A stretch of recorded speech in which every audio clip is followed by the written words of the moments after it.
Karena kita tidak punya yang namanya asuransi PHK. Seseorang sering di PHK, ngambil JKP yang baru bertumbuh sedikit karena baru berapa bulan, Dia kecil. baru bayar iuran Sementara dia setahun. punya JHT, dia sudah ter-PHK. Dia nggak boleh ngambil.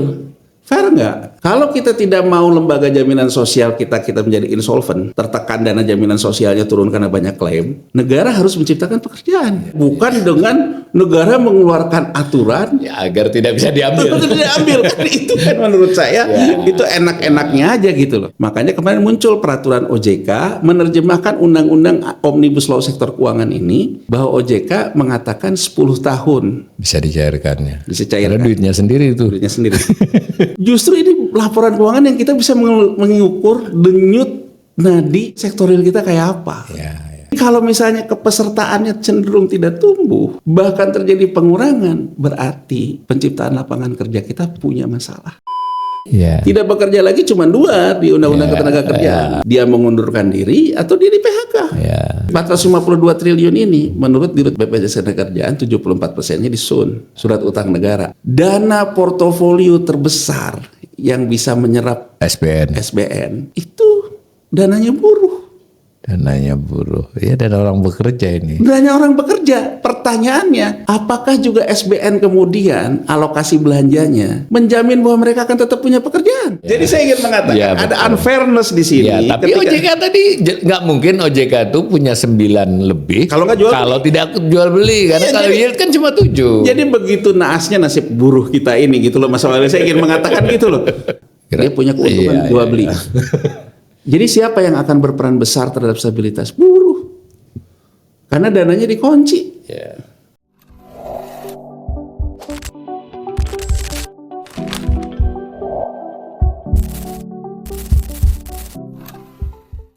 Salam cerdas. Ibu, bapak, saudara-saudara yang saya hormati, sesi ngobrol ekonomi kali ini kembali bersama Mas Yanuar Rizky. Assalamualaikum Mas Yanuar. Assalamualaikum warahmatullahi wabarakatuh, Mas Walid. Nah, ini nanti saya ngajak Mas Yanuar ngomong tentang BPJS Ketenagakerjaan, tentu sekaligus dengan soal dana jaminan sosial ketenagakerjaan. Nah, tetapi kami memakai pendekatan melihatnya dari sisi laporan keuangan. Mungkin juga sekaligus untuk informasi kepada para pemirsa, kebanyakan pendekatan pembicaraan kami ini mulai dari laporan keuangan. Mudah-mudahan itu bisa memperkaya pengetahuan yang sudah diperoleh oleh publik ya. Nah, sebagaimana saya izin dulu Mas Yanuar, saya jelaskan sedikit supaya nanti ditanggapi.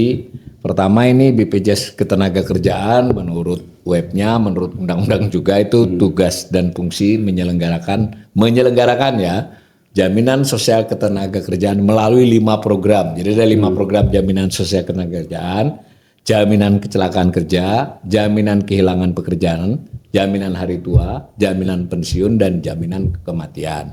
Kalau kita surut setback ke historisnya, itu ada Undang-Undang Nomor 40 2004 tentang sistem jaminan sosial. Jadi ini era reformasi lah sistem ini. Kemudian tahun 2011 ada Badan Penyelenggara Jaminan Sosial. Nah, lalu 2014 menindaklanjuti Undang-Undang Nomor 20 2011 tadi ya. Lalu ada BPJS Ketenagakerjaan yang secara teknis dari PT Jam Sostek berubah menjadi BPJS. Nah, mulai 2015 ada tambahan 1 program, sebelumnya hanya program, yaitu program jaminan pensiun. Nah, yang penting buat para pemirsa kanal ini, di kelima-limanya itu ada laporan keuangannya. Kemudian BPJS-nya juga ada laporan keuangannya. Otomatis BPJS kan memiliki anak-anak terkait dengan program itu juga ada laporan keuangannya. Nah, kita nanti akan bincang ke Mas Yanuar bagaimana cara kita secara umum memahami laporan keuangan tersebut, dan mungkin nanti dari komen-komen dikaitkan dengan kondisi realnya bagaimana. Ini sekedar untuk penglihatan di slide, bukan angkanya. Ini kita lihat aja, ini ada laporan dari keuangan dari BPJS Ketenagakerjaan. Ini unik. Saya belum meminta, nanti mungkin harus minta ke BPK yang diunggahnya itu kayak gambar-gambar gitu. Tapi ya memang cukup sih sudah. Nah, tapi jadi kita nggak bisa baca CALK-nya kan. Nah, kalau kita dapat. Nah, ini ada soal jumlah pesertanya, itu ada 41,5 juta untuk JKK plus JKM, ada 18 juta untuk JHT, 14 juta untuk jaminan pensiun ya. JKP jaminan apa itu kehilangan pekerjaan ya. Itu ada 13. Nah juga ada informasi kan karena dia menghimpun dana dari iuran, ada pendapatan, lalu ada klaim-klaim dia bayarkan. Itu ada angka-angka tahun 2023 dan 2022. Nah di sebelah sana ada bahwa karena dia secara akumulatif memiliki aset neto ya, karena secara umum kan pasti lebih antara pendapatan dengan bebannya meskipun ada tahun-tahun yang mungkin sedikit defisit. Nah itu kan harus diinvestasikan ya. Nah itu dana investasi yang diinvestasikan, karena dana investasi juga jadi sumber pemasukan ya. Nanti ini kita bicarakan terus. Nah ini contoh untuk JKK dan JKM, jaminan kecelakaan kerja dan jaminan kematian. Ini catatan semacam aset ya. Aset apa? Neraca. Neraca ini kan berarti kita bisa membayangkan nih ada kelolaan segitulah di sana. Ada 60 triliun, 61 lah itu di JKK, ada 17 triliun di JKM. Tetapi dikurangi liabilitasnya, aset netonya 57,5 dengan 10. Berarti berapa itu sudah 67 itu. Next. Jadi ini dua ini yang lain lagi, ini JHT dengan JP. Itu paling banyak nih jaminan hari tua, ini 460 neto ya. Jadi punya pengelolaan neto 460 triliun, sedangkan jaminan pensiun juga cukup gede, dua ini 161 triliun, itu salah tulis saya, itu bukan miliar, itu triliun. Triliun. Next. Ini yang khusus jaminan sosial kehilangan pekerjaan, itu aset ya. Next. Lalu di sana juga, ini saya potong-potong ya, saya ulangi kepada para pemirsa, kalau masuk ke lamannya BPJS kita mendownload, dia jadi kayak lebar kali tinggi lah itu.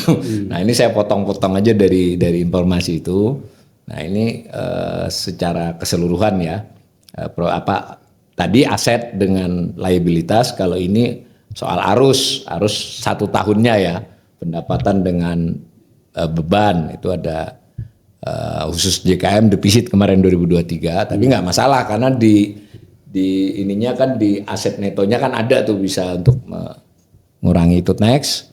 Lalu ada JHT, ini juga untuk contoh, ada perbedaan istilah ya. Kalau untuk JHT dengan JP ini istilahnya penambahan dan pengurangan, kalau tadi kan pendapatan dan beban. Next. Nah ini khusus untuk jaminan kehilangan pekerjaan. Itu tadi yang dananya ya. Ini lembaganya ini asetnya, aset neraca maksudnya. Lalu yang berikutnya adalah arusnya. Selanjutnya, nah ini jadi dana operasional dari ya berarti ya. Kalau pendapatannya kan dikasih oleh dana tadi. Nah tapi nanti biar dijelaskan pelan-pelan oleh Mas Yanwar. Jadi saya kira pertama mungkin kami dijelaskan dulu tentang apa itu dana jaminan sosial ketenagakerjaan dan bagaimana posisi BPJS ketenagakerjaan dalam hal ini. Oke Mas Walil, gini ya, jadi BPJS ketenagakerjaan ya juga BPJS kesehatan sebetulnya itu sebetulnya lahir dari Undang-Undang Sistem Jaminan Sosial 2004 ya. Kita sebetulnya dulu caranya itu asuransi dana jaminan sosial ketenagakerjaan. Sebelum itu ya. Ada juga asuransi kesehatan. Nah, bentuknya dulu BUMN. Oh, dulu BUMN. Yang satu itu adalah PT Jam Sostek. Yang satu itu PT Askes. Nah, kemudian sama halnya dengan badan usaha yang lain yang dimiliki negara, maka sebetulnya ada modal pemerintah, nanti pendapatannya dari iuran dan sebagainya.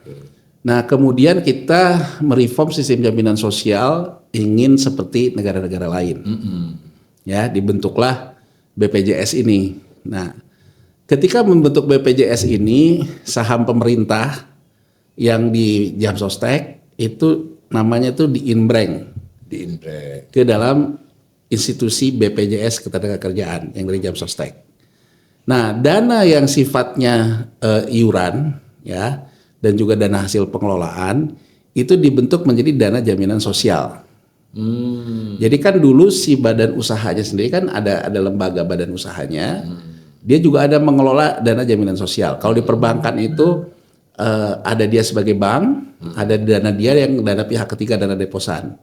Nah karena dia sekarang udah jadi lembaga, tidak lagi jadi korporasi, maka itu akan ada dana kelembaga, ada yang namanya dana jaminan sosial. Oke. Makanya kalau dilihat tadi, dia laporan keuangannya ada yang terkait dengan dana jaminan sosial, dia sebagai penyelenggara badan publik, ada dia sebagai penyelenggaranya. Jadi ada laporan keuangan dia sebagai BPJS-nya, Penyelenggara programnya. penyelenggara programnya. BPJS ini dia punya boleh mengambil karena dia mengelola dana jaminan sosial. Dia mengelola dari dana jaminan sosial, dari pendapatan iuran sebagainya berapa persen. Itu adalah untuk kelembagaannya, untuk lembaganya. Nah nanti seperti halnya juga lembaga itu dia ngambil dari dana JHT, dana JKP, dana segala macam. Ada biaya kelembagaan ya, biaya kelembagaan gaji dan sebagainya. Di bawahnya nanti akan terjadilah yang namanya beban lembaganya juga. Beban lembaganya. Yang nanti dialokasikan lagi ke masing-masing program. Nah, jadi di program itu misalnya Mas Awalil ya, jadi ketika dana jaminan sosial itu dibagi-bagi lagi karena iurannya beda-beda. Karena pesertanya juga lain-lain. Jadi kada iuran JHT, dana jaminan sosial JHT, jaminan kematian, Iya. kemudian jaminan pensiun dan jaminan kepastian pekerjaan. Yang lama itu JHT itu dari zaman Orde Baru. Oh, sudah ada ya. Udah ada. JHT itu jadi dananya paling besar. Karena memang itu bagian dari dulu Aspek, asuransi tenaga kerja. Oh, astaga ya. Yang dikelola oleh PT Jam Sostek. Zaman Pak Harto dulu mendirikan 78 ya kalau nggak salah ya. Jadi dana kelolaannya itu sudah paling besar. Oh, sebelumnya sudah besar. 400 sekian triliun ya. Nah, kemudian dia muncul lagi ada jaminan kecelakaan kerja. Itu terkait yang proyek-proyek yang kita suka lihat gitu. Ya, dia baru dimulai dari tahun berapa, angkanya berapa persentasenya tidak terlalu besar. Kalau ini kan memang kewajiban dari upah jaminan hari tua. Kemudian dia punya juga jaminan kematian. Ya kan, kemudian dia juga punya yang baru kepastian pekerjaan. Kenapa ada JKP? Ya. JHT ini, Mas Awalil, prinsip itu sebenarnya tabungan. Jadi sebetulnya yang namanya tabungan itu ada bagian tertentu dari upah yang ditanggung oleh pekerjanya. Ada yang dibagi oleh pemberi kerja. Ini prinsipnya tabungan, pengelolaan tabungan. Produk itu produk tabungan. Nah, kalau produk tabungan, ketika orang itu sudah tidak punya lagi ikatan dengan pemberi kerjanya dan kemudian tidak ada lagi ikut menabung, maka dia boleh mengambil. Ini yang sempat ramai kemarin. Oh, begitu ya. Jadi artinya kalau seseorang itu ter-PHK, ya, walaupun dia punya jaminan hari tua, begitu dia PHK, dia sudah tidak lagi menjadi penabung kan? Iya, betul. Nah, karena prinsip produknya tabungan, dia boleh mengambil. Nah, kemarin lagi rame-rame kita banyak PHK dan sebagainya. Nah, yang ngambil kan banyak. Nah, kalau yang ngambil banyak, di namanya asuransi jaminan sosial ada yang namanya solvabilitas. Jadi kalau aturan Departemen Keuangan, kalau nggak salah 70% insolvennya. Jadi kalau kita lihat kayak di Amerika Serikat kemarin krisis, kenapa?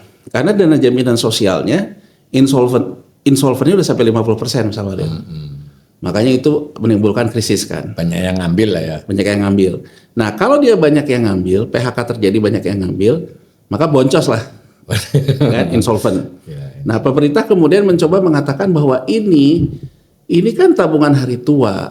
Karena namanya gitu. Namanya gitu. Kalau belum tua, belum sesuai dengan masa pensiunnya, ya dia tidak bisa ngambil. Tidak bisa ngambil. Dia pun nggak kerja lagi. Belum nggak kerja lagi. Nah, di sini ada kegamangan kita. Karena kita tidak punya yang namanya asuransi PHK. Jadi gini Mas Awalil, kalau di negara-negara lain, orang itu punya yang namanya JHT, jaminan hari tua, yaitu terkait dengan tabungan pensiun. Ini memang terkait dengan pensiun dia. Tapi dia juga punya yang namanya kalau saya di PHK, saya punya asuransi karena saya ter-PHK. Kalau di negara lain itu ada yang disebut dengan dana pengangguran, ada yang disebut dengan uang pengangguran. Jadi intinya begitu saya di PHK, saya akan dibayar oleh jaminan sosial. Nah, kita itu tidak punya produk ini.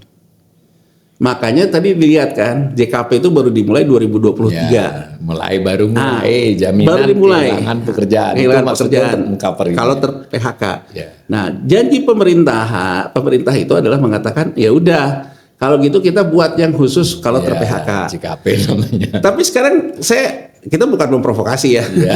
Tapi coba sekarang kita lihat dari kacamata peserta. Iya. JKP ini kan tadi angkanya baru kecil karena baru dimulai 2023. Seseorang sering di PHK. Ya. Ngambil JKP yang baru bertumbuh sedikit karena baru berapa bulan. Dia kecil. baru bayar iuran Sementara dia setahun. punya JHT, dia sudah ter-PHK. Dia nggak boleh ngambil. Fair nggak? Iya. Ya kan? Karena dia, ya kecuali kalau negara ini bisa menanggung berapa pensiunnya. Iya. Ya katanya ada yang simulasi 6 bulan upah JKP. Kan belum pernah terbukti juga nih berapa bulan. 6 bulan upah kan berarti setelah 6 bulan harus kerja. Artinya apa? Ngomongin BPJS, ngomongin dana jaminan sosial tidak terlepas juga dari kemampuan negara menghasilkan pekerjaan kan. Iya. Perekonomian ya. Perekonomian. Jadi artinya apa? Kalau kita tidak mau lembaga jaminan sosial kita menjadi insolvent, Iya. tertekan dana jaminan sosialnya turun karena banyak klaim, negara harus menciptakan pekerjaan. Ya kan? Bukan dengan negara mengeluarkan aturan Ya, agar tidak bisa diambil. itu diambil kan, itu kan menurut saya itu enak-enaknya aja gitu loh, ya kan? Nah ini kemudian akhirnya tanpa banyak publik tahu, karena serikat pekerja waktu itu juga banyak protes bahwa JHT tidak boleh diambil tidak segala macam, karena protes banyak pemerintahan Jokowi waktu itu menunda kan. Nah, tapi tidak lama setelah itu ada Omnibus Law sektor keuangan. Di Omnibus Law sektor keuangan itu ditegaskanlah bahwa yang namanya JHT ini terkait dengan masa pensiun. Ini sedikit mungkin yang tahu karena mungkin nanti akan ramai lagi ketika PHK ramai lagi. Iya. Ya kan? Terkait dengan pensiun. Makanya kemarin muncul peraturan OJK menerjemahkan undang-undang Omnibus Law sektor keuangan ini bahwa OJK mengatakan 10 tahun. Jadi misalnya seseorang di PHK, Iya. 10 tahun berikutnya baru JHT-nya bisa diambil. Bisa dicairkan ya. Bisa Karena cairkan duitnya sendiri itu. duitnya sendiri. Ya kalau saya sih pertanyaannya gini, pertama, produk ini lahirnya di zaman Orde Baru. Iya. Sejarah lahirnya produk ini produk tabungan. Kalau yang namanya produk tabungan, Iya, bisa diambil. Nah, begitu seseorang sudah tidak menabung ya boleh diambil. Itu prinsip dulu ya, prinsip segala macam. Kedua, menurut saya ini menunjukkan bahwa dari sini saja kita sudah memulai dari laporan keuangan ini bahwa sebetulnya JKP-nya sendiri belum cukup menutupi kalau terjadi apa-apa dalam PHK. Yang lebih besar dari itu sebetulnya ketidakmampuan kita dalam menciptakan lapangan kerja. Ya, ini Pak. Jadi Mas Awalil, terlepas tadi dari yang Mas Awalil katakan di laporan keuangan itu dalam bentuk tabel-tabel, coba kita lihat dari kepesertaan. Kepesertaan itu relatif tidak tumbuh. Oh, begitu ya. Artinya apa? Dari situ saja, dari laporan keuangan BPJS Ketenagakerjaan, Isabia mengatakan sebetulnya berapa penyerapan lapangan kerja baru. Ukurannya dari mana? Berapa tumbuhnya kepesertaan? Kalau kepesertaannya udah gitu malah berkurang karena ada PHK, berarti sebetulnya ekonomi dalam tekanan. Jadi dalam hal melihat laporan keuangan BPJS ini, justru ini laporan keuangan yang kita bisa mengukur denyut nadi sebetulnya sektor real kita kayak apa. Ya. Jadi kalau misalnya kepesertaannya cenderung tidak tumbuh, bahkan terjadi pengurangan, berarti penciptaan lapangan kerja kita punya masalah. Ya, saya potong dikit. Ini tadi kan coba ditayang Mas Damar yang paling depan. Jadi prinsipnya kalau saya baca prinsipnya dulu. Nah ini nih. Satunya lagi yang grafikan. Nah, itu. Jadi bahwa ide bukan hanya di Indonesia ya, secara meluas tentang jaminan sosial ketenaga kerjaan ini kan disertai asumsi-asumsi orang itu usia produktif itu harus dipersiapkan pada saat dia usia tidak produktif kan, dibantu oleh negara nih atau apapun yang ditentukan supaya pada saat dia produktif menghasilkan besar itu dia membayar lah ya untuk disiapkan pada saat ya bisa dia mati, bisa hari tua atau tadi kan putus pekerjaan kan, kurang lebih begitu. Nah ide-ide besarnya kan gitu supaya orang-orang terlindungi. Ini Mas Walid ya, coba kita lihat tabel ini ya. Pemberi kerja aktif ya ada Ya. 900.912. Ya. Berarti perusahaan di kita ada segitu. Ya, sejuta kurang lah. Ini kan 900.000. dari laporan keuangan dia tahun berapa? 2023 Mas ini. Sebetulnya ini kurang informatif juga dia. Iya. Harusnya dia menampilkan lagi satu tabel membandingkan dengan tahun 2022. Ya, nanti di podcast berikutnya kita tampilkan Mas, kita olah. Jadi kalau kita lihat dari tahun 2022 itu terjadi penurunan peserta bagus aktif, Ya. berarti terjadi PHK. Ya. Kemudian kalau kita bisa lihat juga berapa peserta baru, itu lapangan kerja baru yang ditumbuhkan. Ya. Nah, ini coba lihat nih, tenaga kerja terdaftar 61 juta. Ya. Tenaga kerja aktif 41 juta. 61 kurang 41 ter-PHK. Iya, 20 juta tuh tidak aktif ya. Ya, Tidak punya pekerjaan lagi lah gitu. ya, Tidak entah terdaftar. PHK, entah dia resign ya. Bisa Resign, aja kan bisa. orang Iya, itu iya, iya. mengundurkan diri. Tapi artinya Dia nggak bayar iuran lagi. udah nggak bayar iuran. Orang tidak bayar iuran lagi karena dia sudah tidak bekerja lagi. Iya. Tidak bekerja lagi cuma dua di Undang-Undang Ketenagakerjaan. Dia mengundurkan diri atau dia di PHK. Ya. Nah, kalau kita lihat data Departemen Tenaga Kerja dari Januari Mas Awalil sampai dengan September 2024 aja, PHK yang dilaporkan ke Departemen Tenaga Kerja itu meningkat terus. Ya. Itu yang dilaporkan kan. Dari sini kita bisa lihat, berarti di tahun 2023 ini, ya kan, ada sekitar 20 juta itu sudah tidak bekerja. Nah, pertanyaannya dengan JHT itu sekarang dananya tidak boleh diambil, berarti ada dana orang yang sudah tidak bekerja, 20 juta orang, yang dana kumulatifnya itu masih ada di DJS. Pertanyaan berikutnya, ketika dia tidak punya pekerjaan, apa yang diberikan kalau dananya tidak bisa diberikan? JKP baru segitu, baru peserta baru karena baru uang baru yang tumbuh. Jadi saya ingin dari laporan keuangan ini hak publik ya untuk mengatakan, kan gini Mas Awalil, coba ya kita lihat ada banyak podcast dari warga negara kita misalnya yang tinggal di Jerman gitu ya. Ada podcast yang sangat terkenal yang saya lihat, FYP juga ya, saya simak gitu. Mang mau kayak kita di Jerman bayar pajak 44%. Iya. Ya kan? Tapi 44% itu kalau kita lihat itu tidak semuanya pajak penghasilan. Oke. Di situ ada terkait dengan premi yang ketenaga kerjaan, Yang ini ya. JHT-nya, dana pensiunnya. Dan kalau memang mereka keluar, kalau yang terkait dengan tabungannya boleh diambil. Kalau dengan pensiunnya, ya itu terkait dengan uang pensiunnya nanti. Jadi konsepnya apa coba? Kalau kita lihat negara-negara Skandinavia yang sangat terkenal dengan sistem jaminan sosial, retax payment. Retax payment ya, ini penting. Berarti kan, Pak, saya bayar pajak. Ya, Iuran BPJS ini juga sebetulnya dianggap tax. dianggap tax. Kemudian negara memberikan apa kepada saya ketika saya telah membayar pajak dan membayar iuran jaminan tenaga kerja? Memberikan kepastian bahwa saya tetap menjadi pembayar pajak, memberi kepastian bahwa saya tetap membayar iuran tenaga kerja. Iya. Artinya apa? Memberikan lapangan pekerjaan buat saya. Ya. Mutualisme Nah, itu. ini dari sini aja kita sudah bisa bicara tentang pajak juga. Iya. Dalam artian bahwa hubungan warga negara dengan negara, warga negara membayar iuran, Iya. jaminan sosial. Kalau di kita kan dipisah. Membayar iuran jaminan sosial, membayar pajak. Iya. Negara membayar apa ke saya? Jaminan pekerjaan. Bahwa saya tetap akan menjadi pembayar pajak. Nah, akan halnya saya tidak ada pekerjaan, tidak membayar pajak dan membayar iuran. Negara memberi apa? Negara-negara ini kan memberikan tuh. Selama kamu tidak punya pekerjaan, saya berikan kamu upah walaupun tidak 100%. Iya. Nah, sekarang boleh saja 20 juta orang itu dana JHT-nya bisa diambil, ditahan. Tapi apakah JKP mampu? Seperti negara lain membayarkan berapa persen upah selama dia tidak bekerja. Jadi dari sini aja sebetulnya kita ini ada kejomplangan ya, karena dana yang besar yang dikelola itu sebenarnya dana-dana yang terkait dengan program masa lalu. Program masa kininya belum jalan. Oh, karena itu tadi dari jam sostek tadi, bahkan sebelum jam sostek ya. Jam sostek, dari mulai jam sostek, jadi JHT yang besar. Kenapa JHT ini perlu dijaga? Coba Mas Awalil kita lihat iuran dan manfaat di bawah ya. Ini dari laporan keuangannya Ya, itu tahunan aja, setahun itu. Tahun aja nih ya, kita belum melihat perbandingannya ya. JHT, pendapatan iurannya 60 triliun.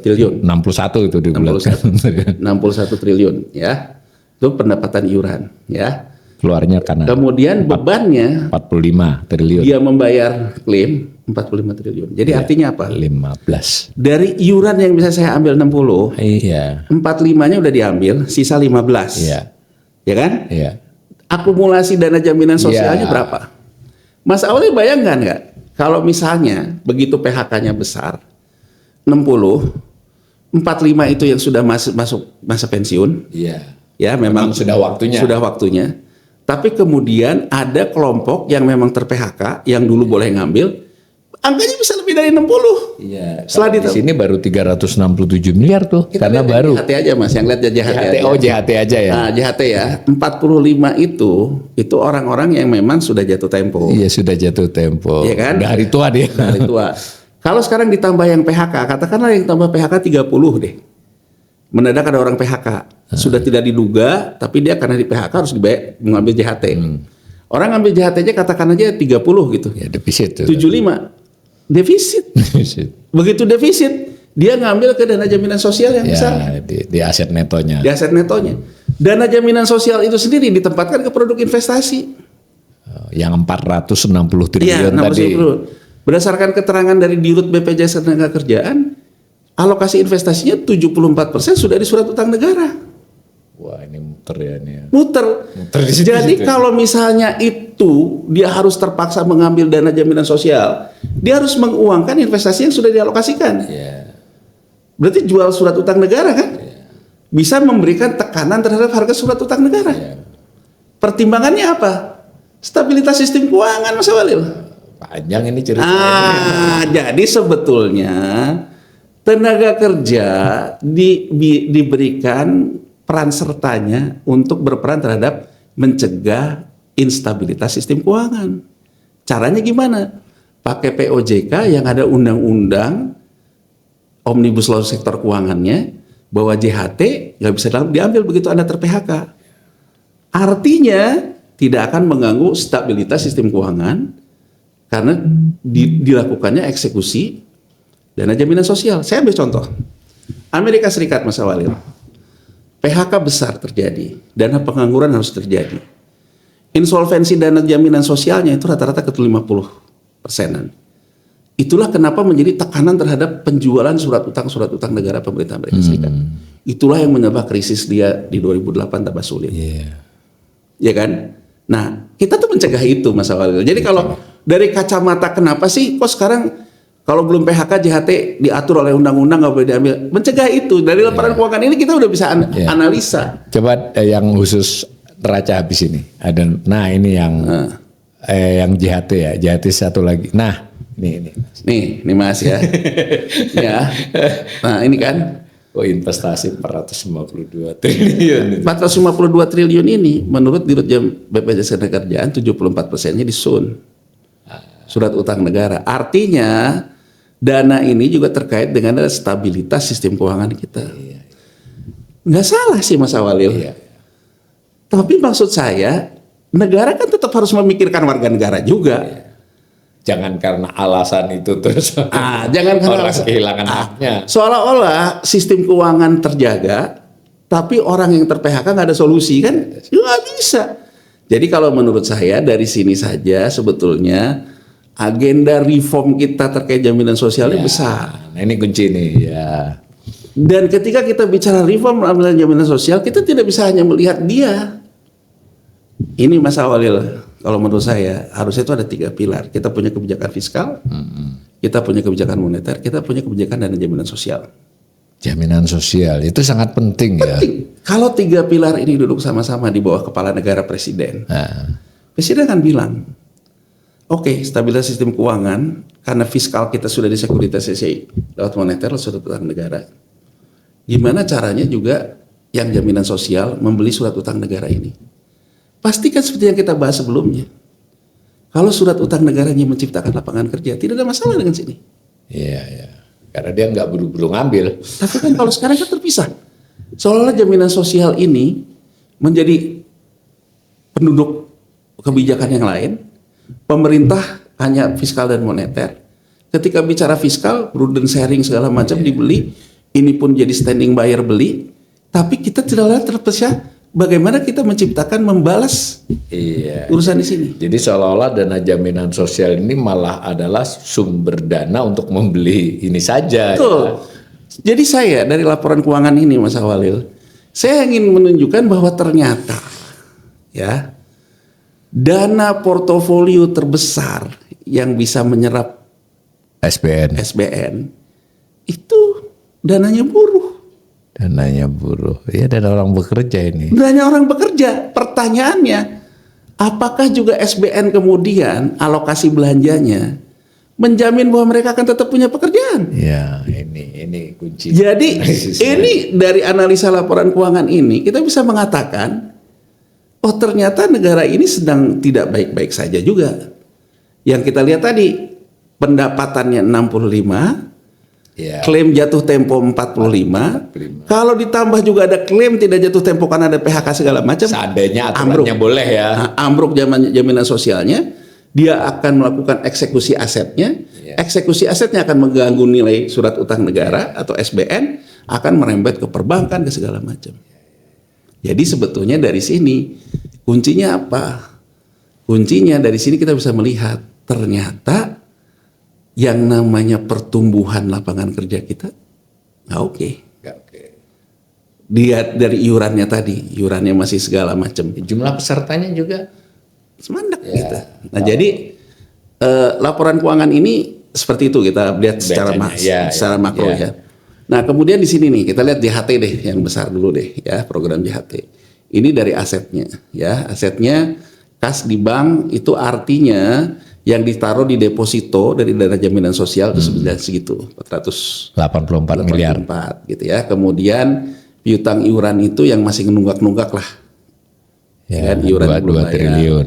Nah, piutang hasil investasi dia sudah dapat tapi belum terima 5,6 triliun, Pak. Nah, yang dalam bentuk investasi surat berharga 452 triliun, gede ya. Gede. Nah, artinya coba kita hitung tadi. Kalau misalnya 65 ya, penerimaan iuran 45 yang ini free cash flow 15. Ada yang ngambil misalnya karena ada PHK 20 saja. Depositonya nggak cukup. Harus ngambil dari investasi itu. Harus ngambil dari investasi. Jadi dari laporan keuangan itu aja kita udah bisa ngelihat gitu loh, udah bisa ngelihat bahwa itu problemnya tuh di situ. Ya, problemnya tuh di situ. Nah, terus soal kelembagaan gitu. Coba kita lihat pendapatan yang JHT deh, yang JHT. Di atasnya tadi. Nah, nih lihat Mas Wali ya. Ini benar ini. Pendapatan iuran tahun berjalan ya. 60 triliun. 61. Ya, 61. Pendapatan investasinya 29 triliun. Oke. Separuh itu 30 triliun separuh. Jadi tadi dari angka 420 itu menghasilkan 29 triliun. Oh iya. Yaitu kuponnya Sun. 7%-an ya. Kemudian pendapatan kontribusi dari BPJS Ketenagakerjaan. Jadi BPJS Ketenagakerjaan kan boleh mengambil pengelolaan dana jaminan sosial untuk kelembagaan. Nanti dia dapat laba. Dari laba itu dia memberikan kontribusi 185. Kecil ya. Pendapatan lain-lain 146. Coba lihat, dia memberikan kontribusi 185, tapi beban kelembagaannya 2 triliun. 2,7. Hanya menghasilkan 185 juta. Tapi beban kelembagaannya 2 triliun. Jadi lebih besar bebannya daripada kontribusinya. Artinya apa?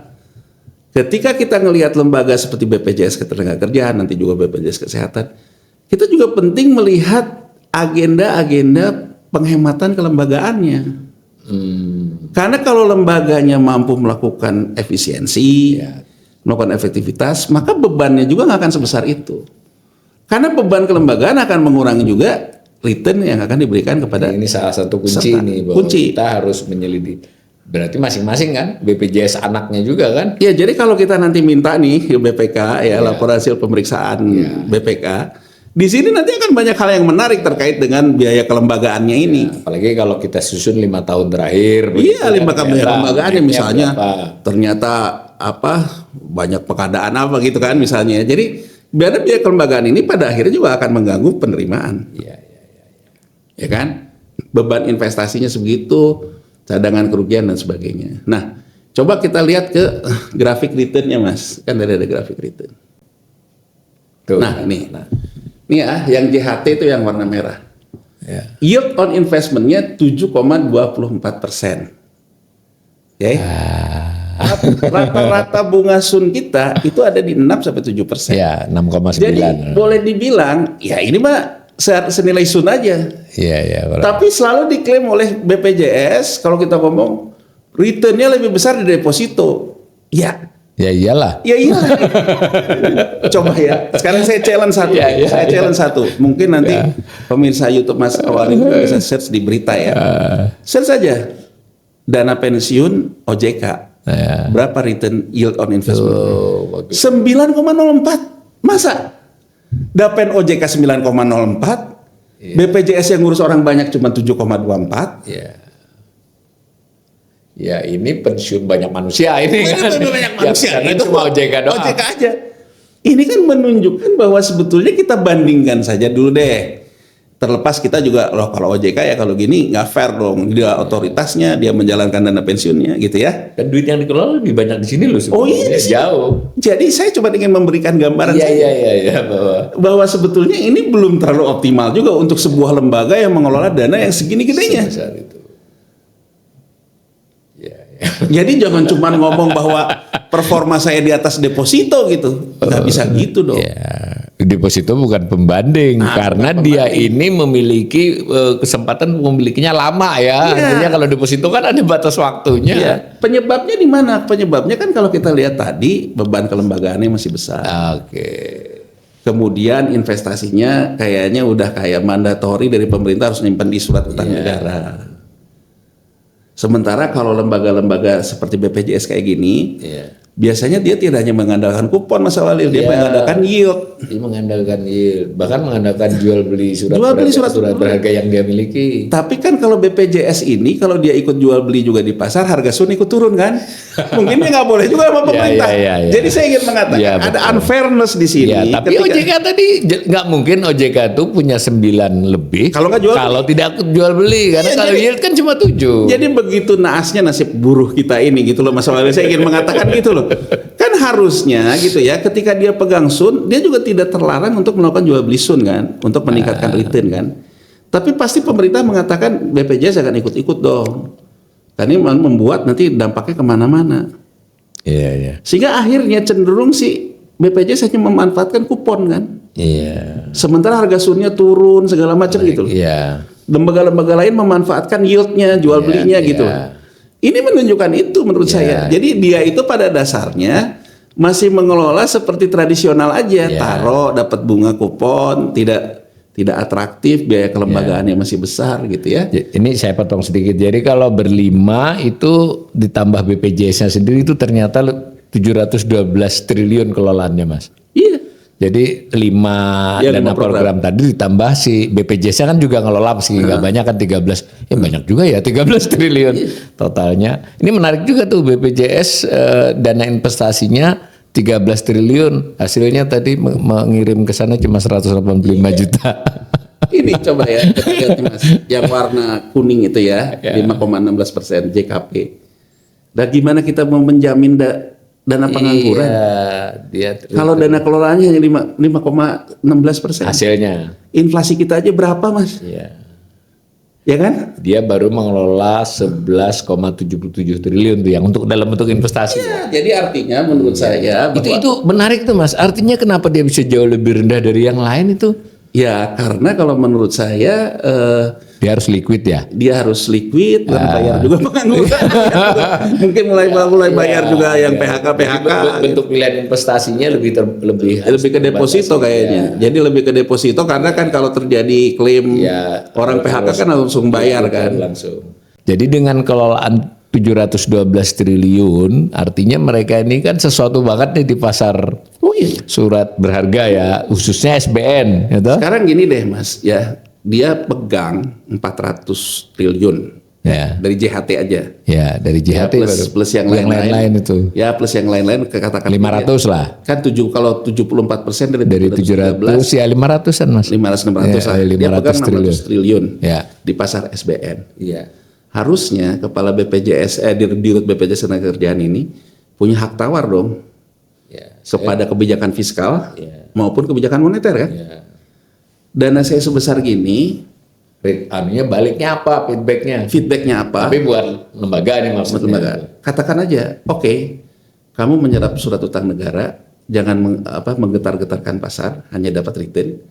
Tapi kan pasti saya bilang, oke, apakah fiskal dan moneter akan menjamin tidak terjadi banyak klaim? Tidak menjamin banyak klaim. Ini Mas yang saya katakan tentang dual mandat the Fed itu. Oke. Kalau di the Fed yang namanya laporan dana jaminan sosial ini jadi hearing menarik Mas, antara Menteri Keuangan, Gubernur The Fed, dan Kepala Otoritas Jaminan Sosialnya Amerika. Masing-masing punya bargaining yang kuat. Punya bargaining. Jadi yang sini bilang, oh kalau saya begini, kalau kebijakan fiskalnya mau begini, kemudian moneternya mau begini, maka klaim saya segede gini. Itu Mas, 3 pilar kan. 3 pilar. Nah harusnya kan kita juga bicaranya gitu. Kalau saya ambil taruh semua di sini sebesar 600 triliun, berarti tidak akan ada klaim ya. Berarti bargainnya apa? Kebijakan fiskal dan moneter harus menjamin terciptanya lapangan kerja.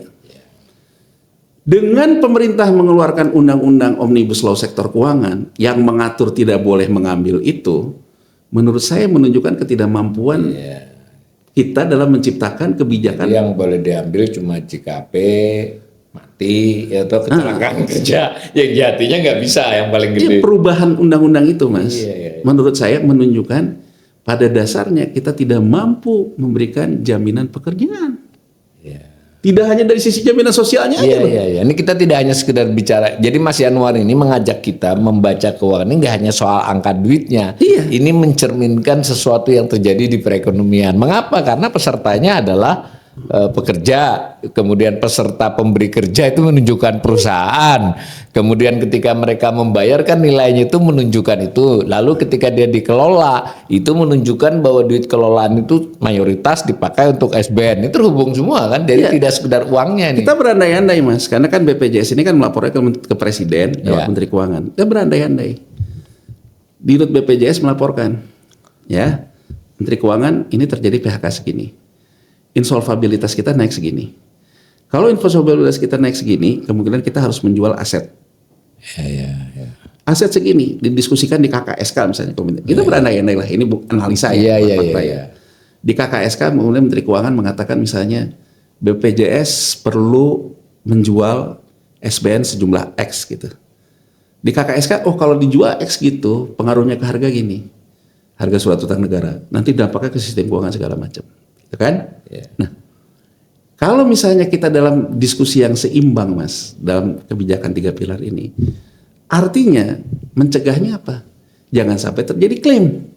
Ya betul. Gak masalah terjadi klaim itu, jangan sampai terjadi PHK. Artinya kebijakan yang ditempuh harus menciptakan lapangan kerja. Tapi karena kemudian yang ditempuh itu pakai undang-undang, JHT-nya dirubah menjadi tidak boleh diambil. Hanya dari kepentingan satu pihak saja. Hanya kepentingan satu pihak, menunjukkan bahwa negara ini tidak pro penciptaan lapangan kerja, meskipun ngomongnya pro penciptaan lapangan kerja. Ini menarik ya.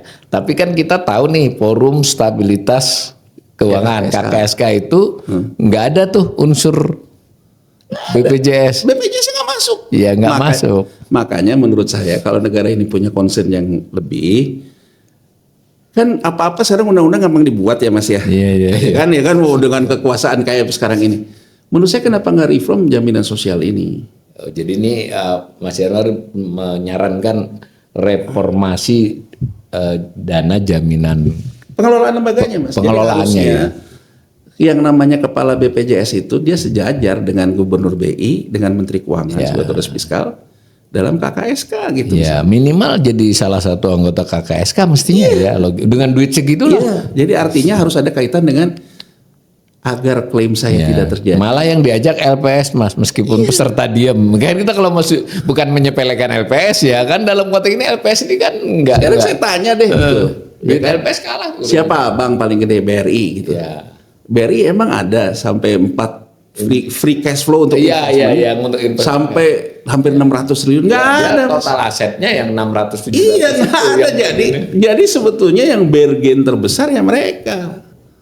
Menarik ini. Dari laporan keuangan ini gitu loh. Dan bergen terbesarnya karena ini dana buruh sebetulnya. Ya mudah-mudahan ya dari channel ini serikat-serikat pekerja, serikat buruh kita lebih berperan aktif tuh melihatnya tuh dari kacamata hubungan antara penggiur pembayar iuran dengan lembaga yang menerima iuran. Ini jadi harus kita pastikan ini bahwa buruh itu bayar iuran pasti sudah pekerja itu kan. Iya. Ditambah dengan yang pemberi kerja ya, dua-duanya lah. Dan pemberi kerja itu mau bayar karena dia sedang mempekerjakan. Kasarnya Mas, saya mau bilang, sebetulnya siapa yang memberikan stabilitas sistem keuangan kita, sehingga akhirnya harga sun kita bisa terkendali. Yang dikatakan, oh nggak usah khawatir, pemilik domestik di surat utang negara kita lebih besar dari asing. Tapi kan diem, asing punya tapi gerak-gerak. Dia punya keuntungan jual beli. Jadi siapa yang akan berperan besar terhadap stabilitas? Buruh. Karena dananya dikunci. Ini sekedar ilustrasi, kalau anggap aja kita pakai angka 600 ya yang di 500-an lah yang ditaruh di SBN. Itu asing itu cuma 880. Artinya buruh sendirian itu dengan asing sudah dekat. Apalagi kalau kita tambah Bank Indonesia ya kan. Kalau berdasarkan data SBN rupiah itu asing itu kurang dari 15%. Tetapi saya pernah dengar dari Mas Yanuar, mereka 15%, 85% domestik, tapi kok yang nentuin, yang mengendalikan harga mereka, benar nggak ini? Iya, karena yang 15% trading Mas, dia dapat dari yield. Yang 85 dipaksa untuk tidak trading. Ya seperti ini contohnya. Seperti ini gitu loh. Jadi seperti ini, jadi dia dipaksa untuk diem. Jadi keuntungannya hanya dari kupon, makanya walaupun cuma 15%, harga sun itu digerakkan oleh dia. Nah logikanya memang kalau yang domestik ikut asing gerak-gerak, yang repot kan nanti Bank Indonesia. Gitu loh Mas. Nah jadi makanya yang domestik ini disuruh diem gitu loh Mas. Jadi Bank Indonesia hanya ngelawan yang 15% lah. Tapi kan kalau disuruh diem terus dia juga ke PHK, dia juga nggak bisa mendapatkan apa-apa dari sini, fair nggak secara negara gitu. Itu yang ini yang ingin saya katakan gitu loh, fair nggak secara negara gitu loh. Kan kalau secara negara kan unfairness Mas. Ya oke. Gitu loh. Ya ini jadi jelas ya pesannya. Ini nanti kita kan masih ada beberapa podcast tentang ini. Ini kita hanya ingin memberi pengantar bahwa ada yang namanya Dana Jaminan Sosial Ketenagakerjaan. Programnya ada. Dan itu memang cukup mendasar perubahannya di era reformasi. Tapi ada dahulunya sudah ada. Dan yang paling besar malah datang dari lama. Dari 5 itu salah satu yang besar adalah dana jaminan hari tua. Gitu ya. Nah si dana jaminan ini pengelolanya adalah BPJS. Kan begitu. Nah tadi yang diilustrasikan oleh Mas Yanuar, bahwa sebenarnya mereka ini mengelola uang secara total yang sangat besar dan sebagian besarnya dana yang investasinya dipakai untuk SBN. Nah, SBN ataupun deposito dua-duanya tetap berpengaruh pada stabilitas sistem keuangan. Nah, tetapi di dalam konteks lain nampaknya cara negara ya, bukan cara BPJS, karena BPJS kan diberi tempat saja. Itu melihat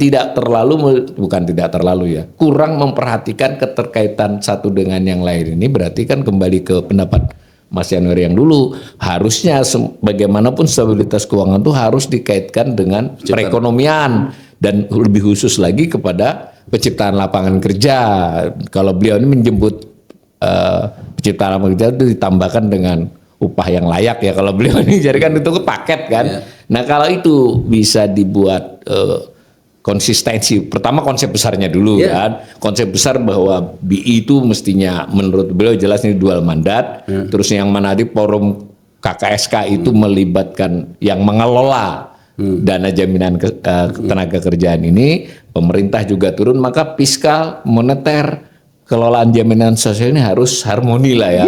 Dan antara itu tidak soal duit saja, bahwa jadinya ini ada kaitannya dengan soal bagaimana negara benar-benar bertanggung jawab atas penciptaan tenaga kerja. Nah, siaran ini juga melewati tadi pernyataan Mas Yanuar, ini nampaknya serikat buruh dan sebagainya jangan hanya soal menyoroti soal apa, jangan hanya, memang penting ya, maksud saya itu yang penting-penting itu sudah kan, bahwa sudah juga jadi tema ya, mau UMP, mau keselamatan kerja, mau apa, tapi ini bagian yang penting juga nih yang harus disuarakan, bahwa buruh ini ternyata punya peran untuk menstabilkan keuangan, dan boleh dong menuntut juga bahwa kalau kami ikut terlibat menstabilkan ini, masa cuma kelas menengahnya saja yang dapat, Ya. yang punya duitnya ini beliau selalu begitu. Kalau model fluktuasinya begitu, yang punya duit di atas 50 miliar itu yang dapat buruh, bagaimana? Bahkan beliau mengingatkan betul, ini harus dibicarakan ulang bahwa JHT itu tidak bisa diambil kecuali hari tua. Ini benar-benar harusnya menjadi concern bersama nih, bagaimana pemecahannya, begitu ya? Ya, Mas, kalaupun memang mau seperti itu, Ya. harus ada solusi terhadap Nah, jadi bahwa ini sementara solusinya adalah jaminan kehilangan pekerjaan, tapi masih kelolaannya masih kecil. Bahwa ya baru 367 miliar tuh yang dikeluarkan di ini, enggak digarisnya tuh, kalau yang PHK sejuta udah nggak masuk akal kan. Begitu ya. Mudah-mudahan ini akan berlanjut pada perbincangan kami yang lebih teknis, dan kami berjanji akan mencoba mempelajari laporan keuangan masing-masing program ini, BPJS anaknya, dan syukur nanti kami bisa mempelajari laporan pemeriksaan internal dan kepatuhannya, karena biar kita bisa memberikan gambaran kepada publik secara lebih baik.